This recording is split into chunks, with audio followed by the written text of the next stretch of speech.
d'habitude.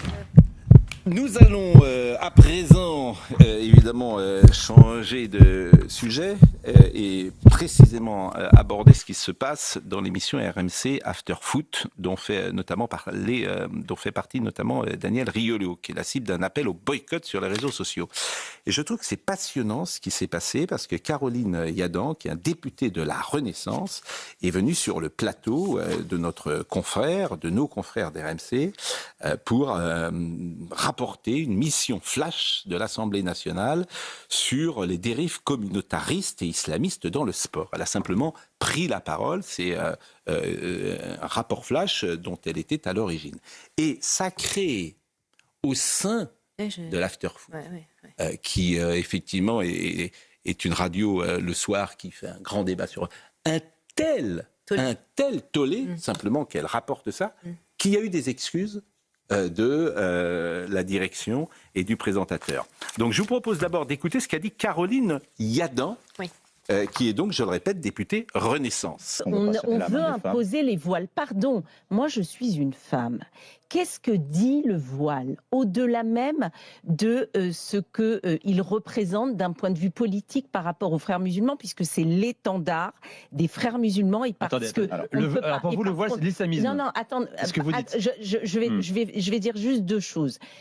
Je pense qu'on ne peut pas omettre le fait que l'étendard de l'islamisme aujourd'hui est le voile, et qu'on voit ce qui se passe en Iran et ce qu'on a en Afghanistan, et qu'on est donc face à un dogme qui passe d'abord et avant tout par les femmes et par ce voile-là, d'une part. Et d'autre part, moi en tant que femme, pardon, lorsque je vois ce voile sur la tête des filles, voire des petites filles, puisqu'on a vu dans le rapport, il y a des enfants de 9, 10, 11 ans qui se voient imposer le voile par leur famille. Je dis quoi ? Je dis que c'est un signe de patriarcat, et je dis que ce voile-là, il vient dire à la femme, tu es un objet sexuel et tu es responsable du désir que tu inspires chez l'homme. Et c'est donc le symbole par définition de l'inégalité entre les hommes et les femmes. Et ces femmes-là, je ne dis évidemment pas que toutes les femmes qui portent le voile sont des islamistes. Je dis qu'elles se font manipuler par cette idéologie-là. Vous pensez qu'elles sont toutes manipulées ? Non, attendez, je pense en tous les cas... Il y a des histoires différentes derrière chaque femme qui porte un voile. Je pense en tous les cas que c'est le symbole de l'inégalité entre les hommes et les femmes, et que le sport doit être le symbole de l'égalité entre les femmes et les hommes. Bon, alors cette sortie, ils ont été obligés d'arrêter le modérateur parce qu'elle se faisait insulter. Madame Caroline Yadan, elle se faisait vraiment insulter. Je ne répéterai pas les insultes qui arrivaient en permanence. Elle est victime en règle générale de tous les antisémites, depuis le 7 octobre. Donc elle a rapporté... Bon, alors c'est une émission de foot... Oui. Bon, et sans doute, comment dire, elle a voulu parler effectivement de ce qui peut se passer dans le sport. Mais tout ce qu'elle dit est vrai d'ailleurs. En tout cas, donc il y a eu un boycott des auditeurs, boycott de l'Afterfoot, c'est une émission très célèbre qui existe depuis une vingtaine d'années. Et Monsieur Bribois a pris la parole, qui est le présentateur, pour s'excuser. Donc je vous propose de l'écouter. C'est fou.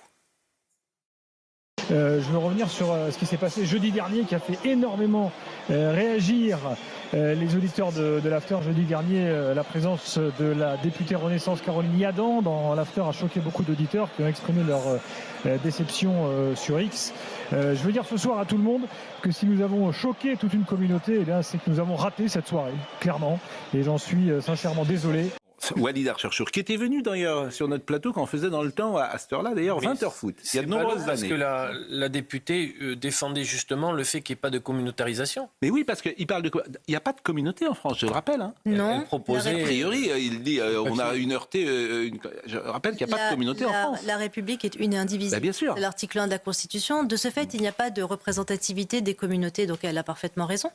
Madame Yadan exprime tout à fait ce qu'est le voile en substance et en pratique, c'est-à-dire un outil d'apartheid sexuel, mais également de conquête territoriale, puisque c'est un marqueur de séparatisme culturel dans l'espace public, ce qui fait partie, entre autres, de la théorisation du prosélytisme largement développé par Kardawi. Ça, c'est la première des choses. La deuxième des choses, c'est le comportement de ce professionnel dont j'ai oublié le nom, qui a l'air de s'excuser. Et on a là, vous voyez, c'est un glossaire assez représentatif du mal français. C'est-à-dire, d'une part, l'acceptation de la communautarisation du tissu social qui passe par le sport. Le sport aujourd'hui est, un emblème de la ramification de l'islamisme dans nos institutions. Et d'autre part, la dimitude, la dimitude de certaines personnes dans le monde académique, dans le monde politique, dans le monde médiatique, face à cet entrisme. J'ai évidemment été heurté, a dit M. Walid Archerchour, qui est un des personnages, un des intervenants de cette émission. J'ai évidemment été heurté, comme beaucoup, par l'angle du débat lors de l'émission de l'After Foot jeudi. Pour un sujet aussi important, je ne peux pas accepter que la base de la discussion soit un rapport approximatif, rédigé par deux politiques qui utilisent régulièrement des propos exclusivement dégradants et islamophobes. Vu le contexte, j'ai décidé de prendre du recul avec l'émission sur les prochains jours et je discute avec la direction pour trouver une solution en respectant mes obligations. Bon, est-ce que ça vous paraît, Gilles-William Golnadel, représentatif de ce qui se passe aujourd'hui en France, cette émission, pour toutes les raisons que vient de dire Sabrina Medjeber? Je crois que Sabrina a très bien résumé le problème. Je crois qu'il y a il y a évidemment une communautarisation et une peur. Une véritable peur, la médiatique, parce que c'est pas une émission quand même, c'est pas une émission politiquement correcte sévit, hein. Mais il a suffi qu'une tranche de gens montre les dents pour qu'ils se... Alors je ne sais pas s'il n'y a pas une contrainte aussi commerciale. Hein. Je ne sais pas faire la part entre le terrorisme intellectuel et peut-être aussi une sorte de crainte de déplaire à une partie de la clientèle. Oui. Je n'exclus pas cet aspect-là. Mais en tous les cas, ça en dit très très long sur l'état des libertés en France, parce qu'après tout, on peut parfaitement ne pas être d'accord avec Caroline Yadan. Elle est venue exprimer pourquoi on a le droit de ne pas être d'accord avec Caroline Yadan. Mais il faisait amende honorable. Hein. Ils étaient en train de faire amende honorable. Ça fait peur, mais ça donne... C'est un bon exemple de ce qui nous arrive. Mais surtout, le présentateur présente ses excuses auprès d'une communauté, donc la communauté musulmane, j'imagine, alors que Caroline Yadan n'a pas évoqué les musulmans, elle a évoqué les islamistes. Elle a dit qu'elle combattait les islamistes. Elle n'a jamais parlé des musulmans. Eux s'excusent auprès des communautés musulmanes. C'est délirant. Ça signifie une chose. Ça veut dire que les frères musulmans, bien aidés par la France insoumise, ont bien fait leur travail. Parce que si Caroline Yadan est islamophobe simplement parce qu'elle combat les islamistes, alors pardonnez-moi, mais moi aussi je suis islamophobe. La France est en guerre contre l'islamisme, je vous le rappelle. Ce sont les mots du gouvernement. Mais c'est pour ça que j'ai voulu que vous en parliez, parce que c'est tellement révélateur d'un certain état d'esprit et dans le sport et dans les médias. Et effectivement, on peut considérer que ce sont des choses qui sont nouvelles et qui existeront fortement dans la société française. Une de mes chansons préférées. Ce sont les Anglais, ce sont les Anglais, ce sont les Anglais. Oui, sacré Anglais, et me tout pas, je m'en tape, et me tout pas, je m'en tape, et me tout pas, je m'en tape, non, on ne touche pas les enfants. Ce sont les Anglais, ce sont les Anglais, ce sont les Anglais. Oui, oui, toujours les Anglais, Kevin ou pas, je m'en tape, Kevin ou pas, je m'en tape, Kevin ou pas, je m'en tape, on ne touche pas les enfants.